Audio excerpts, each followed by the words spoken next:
Austin Andrews here with your beacon. Today, we're taking a look at FEMA, Helene, and funding. We continue our deep dive into the aftermath of Hurricane Helene as we watch the lackluster federal response and communities that are struggling to reconnect with the outside world. We honed in on a story of a father and son who ran civilian helicopter rescues, but the truth is, civilians have found their way to be the primary agents of rescue in the region. Even now, a caravan from Ventress County has been on a supply run since this past Saturday, and this is one of many sent from our local community. Alongside these civilian caravans of supplies being brought and dropped into the area are reports of federal and state interference and incompetence. One aspect of deep concern is the assistance that will be provided to citizens affected in the hurricane-affected areas. Kamala Harris announced a $750 support for all households, assuming that they have access to electricity, self-service, and they apply for it online. While FEMA was declaring that they would not have enough money to make it through the hurricane season, Kamala Harris also announced that the federal government was releasing $157 million in support for Lebanese citizens in the Middle East affected by the new offensive from Israel due to their combat with Hezbollah. Many United States citizens are questioning how the United States government could prioritize Lebanese citizens in the Middle East over hurricane victims that are still without power, without water, or even a place to sleep. This announcement of Lebanese support from the United States came less than 24 hours after the Kamala Harris Twitter account announced $45 million for Helene survivors, drawing a direct comparison between the two. Of course, this is not the only element of the financial complications with FEMA and the money disbursements that they're in charge of. You see, FEMA has been touted recently as distributing financial compensation for illegal immigrants in the United States of America. FEMA regional administrators have been meeting with city officials on site to coordinate available federal support from FEMA and other federal agencies. Funding is also available through FEMA's emergency food and shelter program to eligible local governments and non-for-profit organizations upon request to support humanitarian relief for migrants, helping to relocate and pay for housing and other costs for illegal migrants. Now, this money came from a Border Patrol budget, not a FEMA budget. But the frustration that Americans have is that FEMA is allocating this money and giving it to illegal immigrants, and even if it's not for emergency services, it's still tax dollars that are being spent on men and women who should not legally be in the United States of America. The frustration is that this is a tax dollar and it should be spent on tax-paying citizens from North Carolina and East Tennessee. Being financially frugal is something that I believe in as a household and as a country. If you can't afford vacation, don't go. Don't go into debt for that trip. If your country cannot afford to maintain public lands, then maybe they need to find a way to liquidate those public lands and let them be cared for by another entity that's not on the public dole. But there are emergencies, and in those emergency moments, you write the check, you spend the money, you go into the debt, because while it's not ideal, you've got to get through this moment to then be able to worry about the next.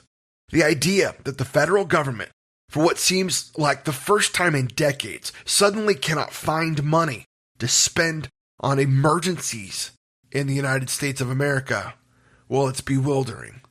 But then I remember that even a year ago, when the men and women of Lahaina in Hawaii were also met with the idea that they would be given a single $700 check for a household after losing everything in the Lahaina fires. Now, beyond the money, the expectation in a crisis like this that has taken place in North Carolina is that the United States is going to mobilize to help those who are trapped, who are stranded, and who are hopelessly separated from society. Electricity, water, and cellular coverage have been offline in areas for nearly 10 days now. There are some videos of FEMA employees who admitted only getting on the scene in Asheville 7 days after Hurricane Helene made landfall. Stories of FEMA employees clocking out at 5 p.m. in the disaster zone and not working weekends are also being spread. Now, I cannot prove all of these claims, and there may be action points for FEMA that we do not know about, but as far as perception is concerned, men and women in mountain towns have experienced the sense of abandonment from the United States government. In this wake of abandonment, there have risen up men and women who are heroes, who are serving fellow man powerfully.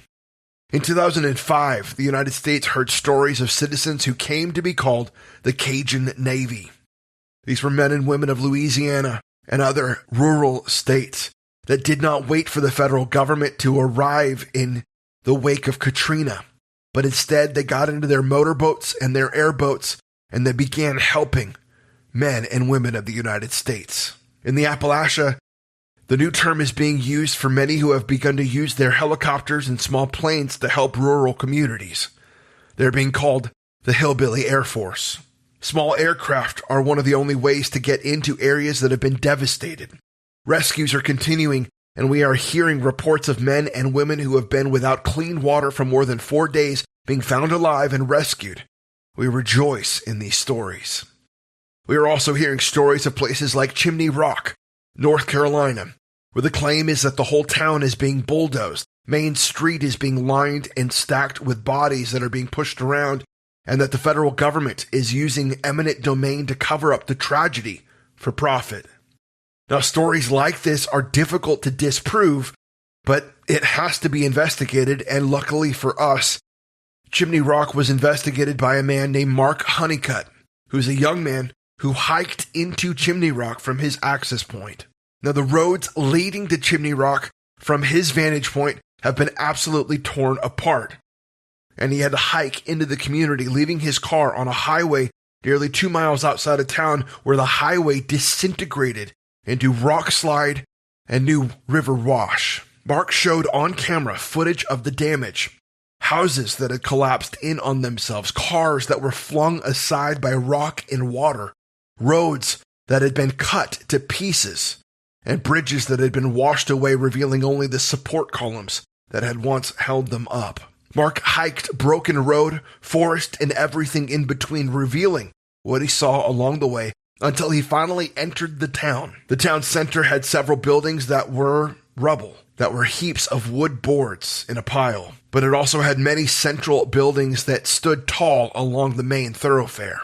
Mark stood in the center of the town, showing the main road as a skid steer was moving rubble in the distance. No body bags were seen on the main roadway. No bulldozing was taking place, and the law enforcement that could be seen in the footage was local and not federal.